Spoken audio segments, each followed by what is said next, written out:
Assalamualaikum warahmatullahi wabarakatuh. Kami dari kelompok 5, di sini kami akan mempresentasikan poster mengenai emosi yang telah dibuat. Sebelumnya, izin memperkenalkan anggota kelompok. Izin memperkenalkan diri, nama saya Sabila Apriliani dengan 3 digit NIM terakhir 239 sebagai pemateri 2. Dilanjut. Izin memperkenalkan diri, nama saya Sipa Firman Salakim dengan NIM akhir 243. Di sini saya sebagai pembuat posternya. Boleh dilanjut. Yang terakhir ada saya sendiri, Denisa Aftania Hafiza dengan NIM 3 digit terakhir 248. Di sini saya sebagai moderator dan pemateri 1. Kalau begitu langsung saja kita masuk ke penjelasan poster mengenai emosi. Yang pertama ada pengertian emosi yang akan dijelaskan oleh saya sendiri.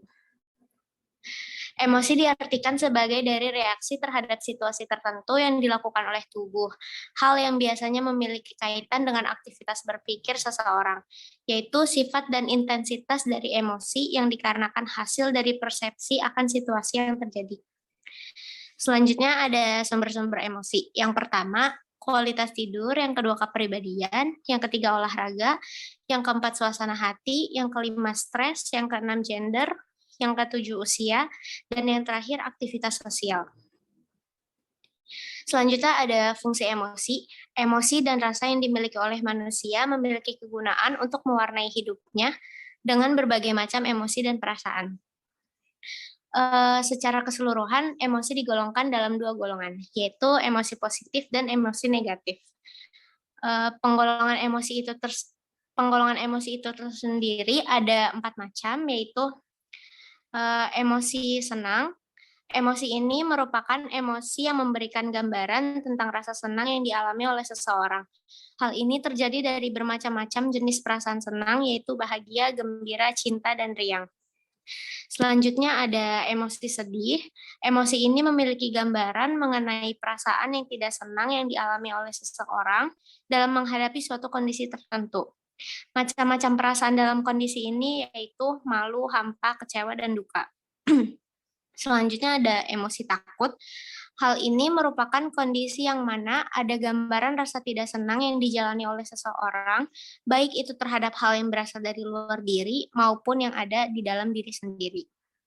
Untuk emosi rasa takut yang berasal dari hal di luar diri, misalnya takut akan perampok, takut pada hewan buas, dan begal.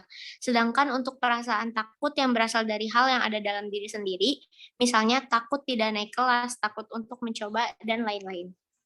Dan yang terakhir ada emosi marah. Dalam emosi marah terdapat gambaran mengenai perasaan terhadap suatu objek, misalnya keadaan lingkungan, hubungan sosial, perilaku orang, dan peristiwa. Berbagai emosi yang sejenis ini berasal dari masing-masing emosi dasar dan hal ini tidak ada yang bersifat universal, tidak bersifat khusus, yang dalam pengertiannya bahwa kata emosi hanya ada di dalam suatu golongan atau kelompok tertentu saja yang sesuai dengan budaya golongan atau kelompok tertentu. Selanjutnya akan dijelaskan dengan rekan saya. Ya, baik. Di sini saya akan menjelaskan bentuk-bentuk emosi. Menurut Watson, dia mengungkapkan bahwa sebenarnya pada dasarnya manusia memiliki 3 bentuk emosi dasar, yaitu 1, fear. Emosi ini akan berkembang menjadi kecemasan atau anxiety. Lalu yang kedua ada rage, di mana emosi ini kelak akan berkembang menjadi emosi marah atau anger. Lalu yang ketiga ada love, di mana emosi ini yang kedepannya akan berkembang menjadi emosi simpati.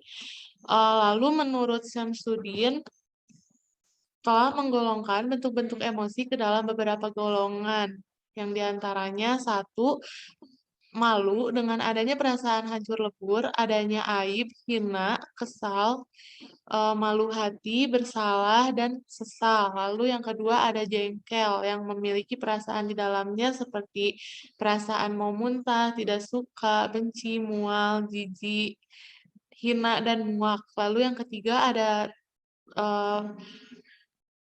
terkejut yang dimana dengan adanya perasaan terpana, takjub, terkesiap di dalamnya. Lalu yang keempat ada cinta Jadi di dalam cinta itu ada perasaan kasih, kasmaran, hormat, bakti, kedekatan, kebaikan hati, kepercayaan, dan penerimaan. Lalu yang kelima, kenikmatan dengan perasaan kegirangan luar biasa, rasa puas, rasa terpenuhi, dan juga terhibur. Lalu yang keenam, ada rasa takut yang dimana di dalamnya terdapat adanya perasaan panik atau fobia, lalu tidak tenang. Terus yang ketujuh ada kesedihan, yang dimana dengan adanya perasaan depresi, ditolak, kesepian, melankolis. Lalu yang kedelapan ada marah. Di dalamnya terdapat perasaan bermusuhan, tersinggung, rasa pahit atau terganggu atau juga kesal hati. Lalu tadi rekan saya sudah menjelaskan bahwa penggolongan emosi itu kan ada emosi positif dan emosi negatif. Dampak dari emosi positif itu sendiri biasanya terjadi pada diri manusia berwujud pada perasaan bahagia, ceria, damai, senang, dan adanya rasa syukur. Hal ini biasanya menjelaskan sebuah evaluasi diri atau perasaan yang menyenangkan dan menguntungkan. Lalu dampak dari emosi negatif, biasanya perasaan menangis, marah, kecewa, sedih, benci, dan lain-lain. Biasanya emosi ini menunjukkan sebuah evaluasi diri atau adanya perasaan yang merugikan. Emosi negatif ini sendiri juga tanpa kita sadari dapat merusak jiwa yang ada di dalam diri kita. Baik, mungkin cukup sekian yang bisa kelompok kami sampaikan. Mohon maaf apabila terdapat kesalahan dan kekurangan kata. Akhir kata, wabillahi taufiq wal hidayah. Wassalamualaikum warahmatullahi wabarakatuh.